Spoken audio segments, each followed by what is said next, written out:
Hello बच्चों, प्रश्न दिया गया है, प्रश्न को पढ़ लेते हैं। x प्लस ए की घात के प्रसार में यदि विषम पदों का योग o और सम पदों का योग e से निर्दिष्ट किया जाता है तो सिद्ध कीजिए कि o square minus E square equal to x square minus A square की घात n। ठीक है, तो आइए प्रश्न को हल करने से पहले प्रश्न की मुख्य अवधारणा समझ लेते हैं। मुख्य अवधारणा, ठीक है।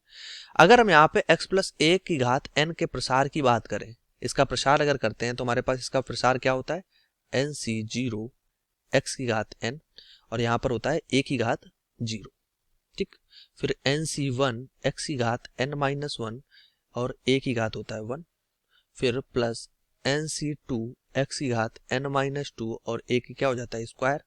ऐसे ही चलता है dash dash dash n c n x की घात n माइनस n हो जाता है, मतलब x की घात 0 हो जाता है और a की घात n पहुंच जाता है। ठीक, अब प्रश्नानुसार अगर हम बात करें तो विषम पदों का योग हम o कर रहे हैं और सम पदों का योग ये e है। ठीक, सम पदों के लिए। अब प्रश्नानुसार अगर हम चलते हैं, देखो हमें क्या करना है, यहाँ से विषम पदों और सम पदों के योग की बात करनी है। पहले हम विषम पदों के योग को अलग कर लेते हैं और सम पदों के योग को अलग कर लेते हैं।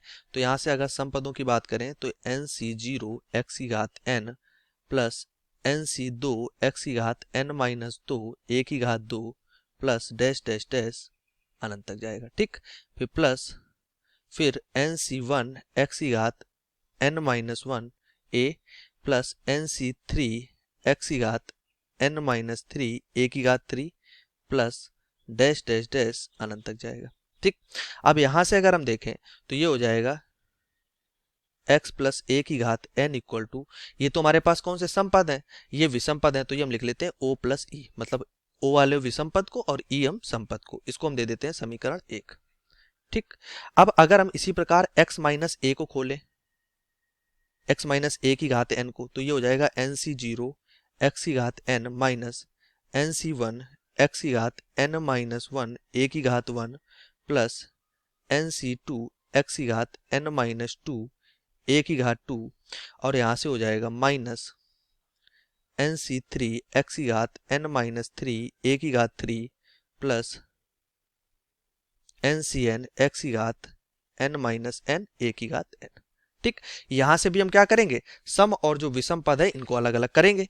तो यहां से अगर हम अलग अलग करते हैं तो ये हो जाता है एन सी जीरो एक्स की घात n एन सी दो एक्स की घात n minus 2 a square plus dash dash dash और माइनस ये हो जाएगा एन सी वन विषम पद वाले एक्स की घात n minus 1 a plus n c three x की घात n माइनस 3 a की घात 3 प्लस डैश डैश डैश।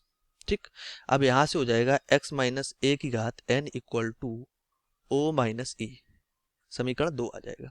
ठीक, अब o स्क्वायर माइनस ई स्क्वायर अगर हम करते हैं तो यहां से क्या हो जाएगा, ये हो जाएगा एक्स स्क्वायर माइनस ए स्क्वायर की घात n। ये हमारे पास प्रश्नानुसार हमने ये उठाया है, O square minus E square x square minus ए स्क्वायर की घात n।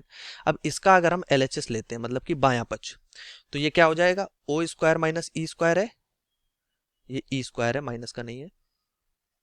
ठीक, O square minus E square, तो ये क्या हो जाएगा ओ प्लस ई ओ माइनस ई।